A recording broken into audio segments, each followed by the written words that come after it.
السلام علیکم ورحمۃ اللہ وبرکاتہ۔ امید ہے اللہ کے فضل و کرم سے آپ خیریت سے ہوں گے۔ ہم نے الحمدللہ سورۃ المجادلہ پارہ 28 کی 6 آیات پڑھ لی ہیں۔ آج ہم نے آیت نمبر 7 پڑھنی ہے، تو چلے اپنے سبق کی طرف چلتے ہیں۔ یاد رہے یہ پارہ 28 ہے اور سورۃ المجادلہ یعنی 28ویں پارے کی پہلی سورت ہے۔ اعوذ باللہ من الشیطان الرجیم، بسم اللہ الرحمن الرحیم۔ أَلَمْ تَرَ أَنَّ اللَّهَ يَعْلَمُ مَا فِي السَّمَاوَاتِ وَمَا فِي الْأَرْضِ۔ أَلَمْ تَرَ، را کو پر پڑھنا ہے۔ اچھا، ایک اہم قاعدہ ہے جو اکثر پڑھنے میں غلطی کی جاتی ہے، وہ میں آپ کو بتانا چاہتی ہوں۔ میم ساکن کے 3 احکامات ہیں، ٹھیک ہے۔ ایک تو میم ساکن کے بعد میم آ جائے تو ادغام میں شفوی ہو جاتا ہے۔ دوسرا، میم ساکن کے بعد با آ جائے تو اخفاء شفوی ہو جاتا ہے، جیسا کہ یہ ہے، یہ میم ساکن کے بعد با ہے، یہ اخفاء شفوی ہے۔ یہاں پہ بھی غنہ ہوتا ہے، اور جب میم ساکن کے بعد میم متحرک یعنی زبر زیر پیش والی میم آ جائے تو وہاں بھی غنہ ہوتا ہے۔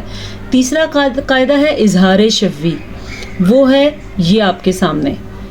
میم ساکن کے بعد میم اور با کے علاوہ کوئی سا بھی حرف آ جائے تو وہاں پہ اظہار شفوی ہوتا ہے، یعنی وہاں پہ بالکل بھی رکنا نہیں ہے، رکے بغیر آگے کو چلتے ہوئے جانا ہے، آگے چلے جانا ہے۔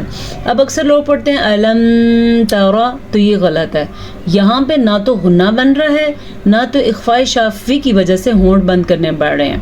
یہاں پہ سیدھا سیدھا اظہار شفوی کا قاعدہ ہے، تو ہم یہاں پہ رکیں گے نہیں، تو اسی طرح پڑھ کے آگے جائیں گے الم ترا، ٹھیک ہے، لیکن را کو پر پڑھنا ہے۔ ان اللہ میں نون کا غنہ ضرور ادا کرنا ہے۔ یاد رکھیں، جب بھی قرآن مجید میں نون کے اوپر شاد آ جائے یا میم کے اوپر شاد آ جائے تو وہاں پہ غنہ پیدا ہوتا ہے، جیسا کہ ان، لیکن آگے اللہ کا نام ہے اس کے ساتھ جوڑا ہے تو ان اللہ، اللہ کا نام اپنے سے پہلے زبر یا پیش ہونے کی وجہ سے پر پڑا جائے گا۔ اگر اللہ کے نام سے پہلے زیر ہو تو اللہ کا نام باریک پڑا جائے گا، جیسا کہ بسم اللہ، جیسا کہ اعوذ باللہ۔ جبکہ یہاں پہ اللہ کا نام ہم نے اگر باریک پڑھا تو غلط ہوگا، اور باریک کیسے ہوگا؟ ان اللہ، یہ ہے، یہ ہم نے تجوید کے بغیر پڑھ لیا۔ اب درست طریقہ اس کو پڑھنے کیا ہے؟ ان اللہ یعلم ما فی السماوات، یعلم۔ اچھا جی، بعض لوگ عین کی ادائیگی درست نہیں کرتے اور وہ پڑھتے ہیں یعلم یا یعلم، یہ بھی یعلم کریں گے تو حمزہ بن جائے گا، یعلم کریں گے تو الف بن جائے گا۔ اسے ہم نے پڑھنا ہے یعلم، ٹھیک ہے۔ عین کو درست طریقے سے حلق سے جب نکالیں گے تو پھر کیا بنے گا؟ یعلم ما فی السماوات و ما فی الارض۔ جی، یہ ہمارے سامنے الف مدہ ہے، وما، اس کی اتنی مقدار ہوتی ہے۔ اگر کوئی اس کو وما پڑھے یا وما پڑھے بس اتنا تو درست نہیں ہے، اس کو مکمل ہم پڑھیں گے وما فی الارض۔ را کو پر پڑھیں گے اور زواد کو بھی پر پڑھیں گے۔ را کو اس لیے پر پڑھیں گے کیونکہ را ساکن ہے اور اس سے پہلے حرف پہ زبر ہے۔ زواد کو اس لیے پر پڑھیں گے کیونکہ زواد حروف مستعلیہ میں سے ہے۔ حروف مستعلیہ وہ 7 حروف ہیں جو ہر صورت میں پر پڑھے جاتے ہیں۔ ما یکون من نجوى ثلاثة، ما یکون، اگر اب اس کو کوئی پڑھے ما یکونو تو اس نے صیغہ ہی غلط کر دیا۔ یہ واحد کا صیغہ ہے، وہ جمع کا صیغہ بن جائے گا۔ تو اس لیے ہم کیسے قرآن کے کسی بھی لفظ کو چینج کر سکتے ہیں؟ قرآن میں رد و بدل حرام ہے، تو اپنے منہ سے میننگ چینج کرنے کا مطلب ہے ہم نے رد و بدل کر لیا۔ تو اس کو ما یکونو کے بجائے ما یکونو، نون پیش نو، اتنی سی اس کی مقدار ہے۔ ہاں، بعض لوگ کیا کرتے ہیں، شارٹ کے چکر میں جھٹکا دے دیتے ہیں، وہ کیسے ہوتا ہے؟ ما یکونو، ایسے بھی نہیں ہے، ما یکونو، ٹھیک ہے۔ نون پیش نو، اس کی مقدار اتنی ہی ہے، اور زیادہ غلطی کی جانے والی جو غلطی ہے عام طور پہ تمام قرآن مجید میں زبر زیر پیش کو لمبا کرنے کی غلطی ہے۔ من نجوى، کیا آپ کو یاد آیا یہاں پہ کیا قاعدہ ہے؟ میں آپ کو بتاتی ہوں. نون ساکن کے بعد یمون میں سے نون آیا ہوا ہے تو یہاں پہ ادغام بالغنہ کا قاعدہ ہے، یعنی کہ یہاں پہ غنہ کریں گے. غنہ کیسے ہوگا؟ من نجوا، جیم کے اوپر میں نے قلقلہ کیا ہے کیونکہ جیم حروف قلقلہ میں سے ہے. ثلاثۃ الا ہوا. اچھا جی، گزشتہ کلاس میں ہم نے اظہار کا قاعدہ کیا تھا. اظہار میں یہ قاعدہ ہوتا ہے کہ نون ساکن یا تنوین کے بعد حمزہ ہا، عین حا، غین خا، ان میں سے کوئی سا ایک حرف آ جائے. یہاں پہ ہمارے پاس تنوین کے بعد الف آیا ہوا ہے. یہ الف نہیں رہتا جب اس کے اوپر کوئی حرکت ہو. یہ پوائنٹ بھی یاد رکھیں. جب الف کے اوپر کوئی بھی حرکت آ جائے، خواہ زبر زیر پیش آ جائے یا ساکن آ جائے، تو وہ الف نہیں رہتا، وہ حمزہ بن جاتا ہے. تو اس لیے تنوین کے بعد حمزہ آیا ہے تو یہاں پہ اظہار ہوگا.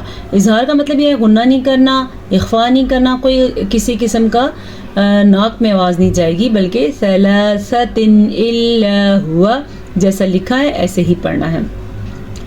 رابعہم، را کو پر پڑھنا ہے.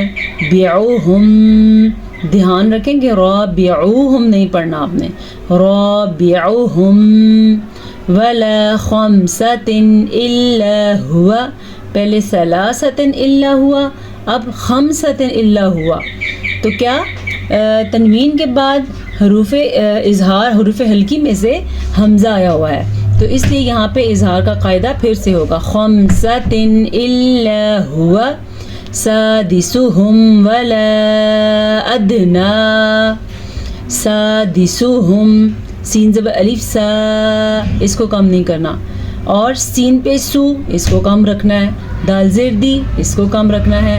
سادسہم ولا ادنا من ذلک. ولا، یہ جو مد آپ کو نظر آ رہی ہے یہ 4 سے 5 حرکات عربیہ کے برابر ہے، یعنی کہ اس کو اتنا لمبا کرنا جتنے میں 4 سے 5 سیکنڈ گزر جائیں. کیسے؟ ولا، یہ ادنا، دال پہ ہم نے قلقلہ کیا کیونکہ دال حروف قلقلہ میں سے ہے. من ذلک، یہ جو آپ کو اپنے پاس سامنے نظر آ رہا ہے نون ساکن کے بعد زال حروف اخفا میں سے ہے. ٹھیک ہے، نون ساکن کے بعد زال حروف اخفا میں سے ہے تو یہاں پہ اخفا کیسے ہوگا؟ من ذلک ولا اکثر الا هو معهم. ولا اکثر، جناب یہاں پہ پھر سے ہمارے پاس مد آ گئی ہے اور یہ مد بھی 3 سے 4 حرکات عربیہ کے برابر ہے. اکثر، را کو پر پڑھنا ہے، سا کو نرمی سے پڑھنا ہے. اکثر لوگ اس کو پڑھتے ہیں اکثر. یاد رکھیں سا سے سیٹی کی آواز نہیں آتی، سین سے سیٹی کی آواز آتی ہے. وہ سین ہوگا تو ایسے پڑھیں گے، اس کو ہم پڑھیں گے اکثر. ٹھیک ہے، الا هو معهم اینما کانوا. اچھا، زیادہ تر لوگ اس لفظ کو پڑھتے ہیں ہوا، یہ غلط ہے. ہوا، بس واؤ کو اتنا سا لمبا کرنا ہے.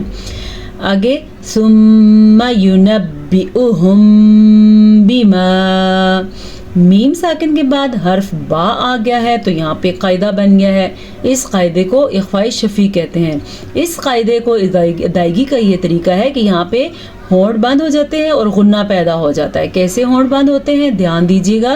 ينبئهم بما عملوا، واو مدہ، اور عین کو عاملو، عاملو نہیں پڑھنا، عاملو نہیں پڑھنا، صرف اور صرف عاملو یوم القیامہ. اچھا جی، جب وقف آ جائے تو گولتا ہا بن جاتی ہے. ٹھیک ہے، تو اس کو کیسے پڑھیں گے؟ قیامہ. ان اللہ بکل شیء علیم. پھر سے تنوین کے بعد حروف ہلکی میں سے عین آیا ہوا ہے تو یہاں پہ اظہار کا قاعدہ ہوگا. ایک آیت کی گنجائش ہے کیونکہ ماشاءاللہ سے یہ کلاس پوری ہوا چاہتی ہے. اس کے اندر جتنی چیزیں سیکھنے والی ہیں وہ سیکھنا ہر مسلمان پہ فرض عین ہے. قرآن مجید کو درست تلفظ کے ساتھ پڑھنا ہر مسلمان پہ فرض ہے. چلیں آج چلتے ہیں میم ساکن کے احکامات کے اوپر. میم ساکن کے کتنے احکامات ہیں اور ان کو کیسے ادا کرتے ہیں. سب سے پہلے میم ساکن کے 3 احکامات ہیں. ٹھیک ہے، کون کون سے ہیں؟ حکم نمبر 1، ادغام شفوی شفوی. دوسرا اخفاء شفوی.